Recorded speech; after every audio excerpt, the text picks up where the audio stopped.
গৃহশিক্ষক YouTube চ্যানেলে সকল ছাত্রছাত্রীদের জানাই শুভকামনা। এই ক্লাসে আমরা তোমাদের মধ্য ও নিম্ন গতিতে নদীর সঞ্চয় কাজের ফলে গঠিত বিভিন্ন ভূমিরূপ সম্পর্কে আলোচনা করব। ঠিক আছে, আগের ক্লাসে আমরা নদীর ক্ষয়কাজের ফলে গঠিত যে ভূমিরূপ সেগুলো কিভাবে তৈরি হয় সেটা আমরা ভালোভাবেই বুঝিয়ে দিয়েছিলাম। 2 নম্বরের মাধ্যমিকের লেখার কিভাবে তোমরা উত্তর লিখবে সেটা আমরা আলোচনা করে দিয়েছিলাম। ঠিক আছে, তাহলে আমাদের এই ক্লাসগুলো তোমরা খুব ভালোভাবে দেখবে, তাহলে তোমরা এই উত্তরগুলো খুব সহজেই লিখতে পারবে। আর আমাদের আগের ক্লাসগুলো যারা দেখোনি তারা অবশ্যই দেখে নেবে, আর আমাদের চ্যানেলটা সাবস্ক্রাইব করে পাশে থাকা বেল আইকনটা প্রেস করে রাখবে, তাহলে আমাদের ক্লাসগুলো তোমরা দেখতে পাবে। তাহলে পলল ব্যাজনী এটা কিভাবে তৈরি হয়? নদী যখন পাহাড় থেকে সমভূমিতে আসে তখন কি হয়? তখন নদীর ভূমির ঢাল বা মাটির ঢাল অনেক কমে যায়। তাহলে তখন কি হয়? তখন নদী পাহাড়ে যে সমস্ত জিনিস যেগুলো নদী ক্ষয় করে এনেছিল সেগুলোকে নদী কি করে? সেগুলোকে নদী এই সমভূমিতে এসে এই নদীর দুই উপত্যকার দুপাশে, মানে নদীর দুই পাড়ে নদী পাকার মতো জমা করে, এটাকেই বলা হয় পলল ব্যাজনী। এটা তোমরা সংজ্ঞা পয়েন্ট করে লিখবে, আর এরপরে বৈশিষ্ট্য বলার একটা পয়েন্ট করে লিখবে কি এক পাকার বা শঙ্কুর মুখটা কোন দিকে থাকে? নদীর উৎসের দিকে। আর পর্বতের পাদদেশে এইটা পলল ব্যাজনী, এটা পর্বতের পাদদেশে এটা কিন্তু দেখা যায়। ঠিক আছে, আর নিদর্শন বা উদাহরণ কি? এটা কিন্তু কোথায় দেখা যায়? জাসকর নদীতে কিন্তু এটা দেখতে পাওয়া যায়। 2 নম্বরের প্রশ্ন, যদি তোমরা ছবি আঁকতে পারো তাহলে অবশ্যই ছবি আঁকবে। এই হচ্ছে পলল ব্যাজনীর ছবি। ঠিক আছে, এরপর যেটা নিয়ে আলোচনা করব সেটা হচ্ছে যে নদীতে কিভাবে বাঁক হয় সেইটা, বা নদী কিভাবে বেঁকে যায়। মধ্য আর নিম্ন প্রবাহে নদী যখন নদীর যে আঁকাবাঁকা গতিতে হয়ে যায় বা নদী বেঁকে বেঁকে বয়, এটাকেই কি বলে? এটাকেই বলে নদী বাঁক। কী করে এটা সৃষ্টি হয়? মধ্য আর নিম্ন প্রবাহে নদীতে তখন ঢাল কমে যায়, তাই নদীর গতিবেগ কম থাকে। ঠিক আছে, তখন কি হয়?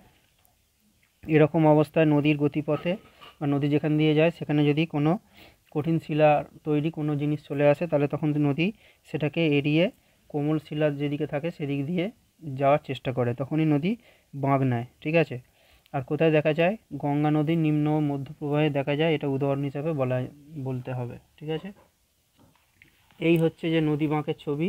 এই ছবিটা তোমরা আঁকবে এইভাবে। ঠিক আছে, আচ্ছা, আর এরপরে যেটা তোমাদের পড়তে হবে এখান থেকে সেটা হচ্ছে যে প্লাবনভূমি। ঠিক আছে, প্লাবনভূমি কিভাবে তৈরি হয়? নদীতে যখন বন্যা হয় তখন কি হয়? তখন বন্যার জল নদীর স্বাভাবিক বাঁধকে ছাড়িয়ে নদীর দুটো যে পাড় থাকে সেই দুটো পাড়ে নদীর জল ঢুকে পড়ে। বন্যার জলের সঙ্গে যে পলিটা আছে সেই পলিটা বছরের পর বছর জমা হয়ে যে একটা বিশাল সমভূমি তৈরি করে, সেটাকেই কি বলে? সেটাকেই বলা হয় প্লাবন সমভূমি বা প্লাবনভূমি। ঠিক আছে, আর বৈশিষ্ট্য কি? এটা খুব উর্বর হয়, আর এটা ভাঙড় খাদার এই দুটো নামে থাকে, এর দুটো নাম থাকে। আর স্বাভাবিক বাঁধটা কি? স্বাভাবিক বাঁধ হচ্ছে এই প্লাবনভূমির যেটা তোমরা বললে সেটার সাথেই তার পাশে, মানে নদী আর প্লাবনভূমির মাঝখানে যে একটা উঁচু মতো জায়গা থাকে। ঠিক আছে, এখানে কি করে এটা তৈরি হয়?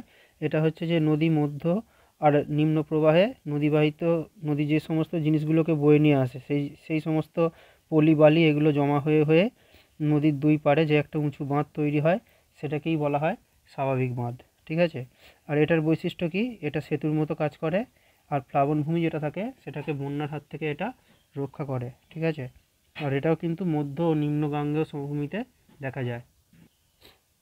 এই হচ্ছে ছবি, এটা হচ্ছে যে প্লাবনভূমি, আর এটা নদী, আর এইগুলো হচ্ছে এই যে এই উঁচুগুলো, এগুলো হচ্ছে যে স্বাভাবিক বাঁধ। ঠিক আছে,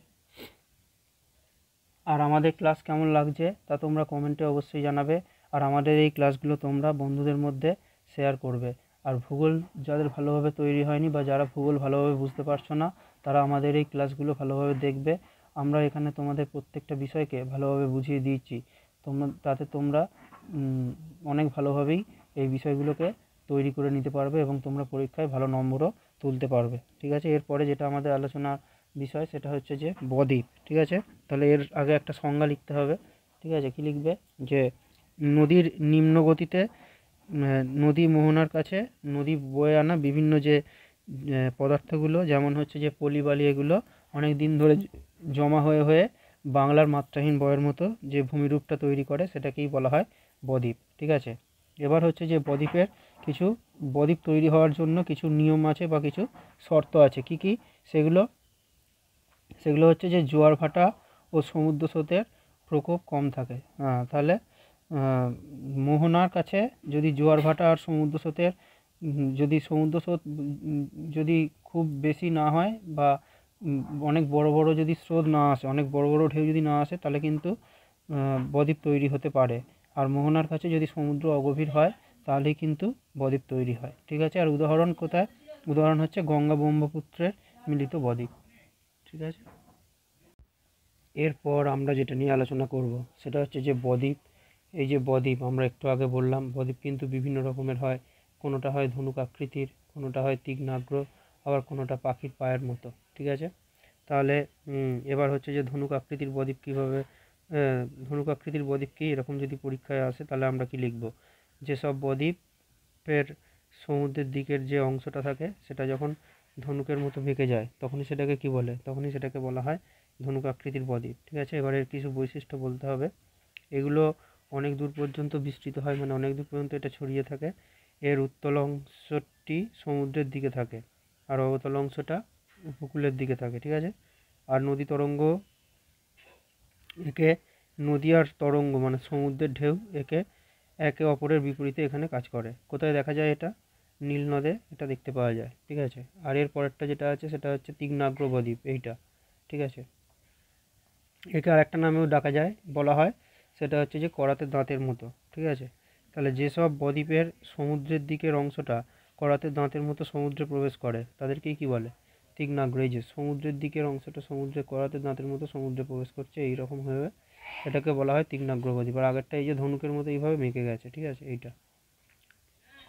ঠিক আছে, আর এর বৈশিষ্ট্য কি? এটাকে করাতে দাঁতের মতো দেখায়, আর নদীর তুলনায় সমুদ্রের ঢেউ এখানে অনেক বেশি শক্তিশালী হয়। আর কোথায় দেখা যায় এটা? এটা হচ্ছে যে স্পেনের এব্রো নদীতে এই ধরনের বদ্বীপ দেখা যায়। আর এর পরের বদ্বীপটা হচ্ছে পাখির পায়ের মতো বদ্বীপ। দেখো এখানে আমরা পাখির পা যেরকম দেখি ঠিক সেরকমই দেখতে হয় এটা। ঠিক আছে, এটা কি করে সৃষ্টি হয় বা এটা কাকে বলে? তাহলে যেসব বদ্বীপের আকৃতি পাখির পায়ের মতো হয় তাদের পাখির পায়ের মতো বদ্বীপ বলে। ঠিক আছে, এটা বৈশিষ্ট্য কি? এখানে বৈশিষ্ট্যগুলোই লিখতে হবে। সমুদ্রের ঢেউয়ের তুলনায় নদী এক্ষেত্রে বেশি শক্তি থাকে কার? এখানে নদীর বেশি শক্তি থাকে সমুদ্রের ঢেউয়ের থেকে। মোহনায় সমুদ্রের ঢেউয়ের যতটা শক্তি তার থেকে এখানে নদীর শক্তিটা অনেক বেশি থাকে। মূল নদী বিভিন্ন শাখায় ভাগ হয়ে পাখির পায়ের মতো দেখতে হয়। তাহলে নদীটা এখানে এমনভাবেই এঁকে মেঁকে এসে সমুদ্রে মেশে যে এখানে পাখির পায়ের মতো দেখায়।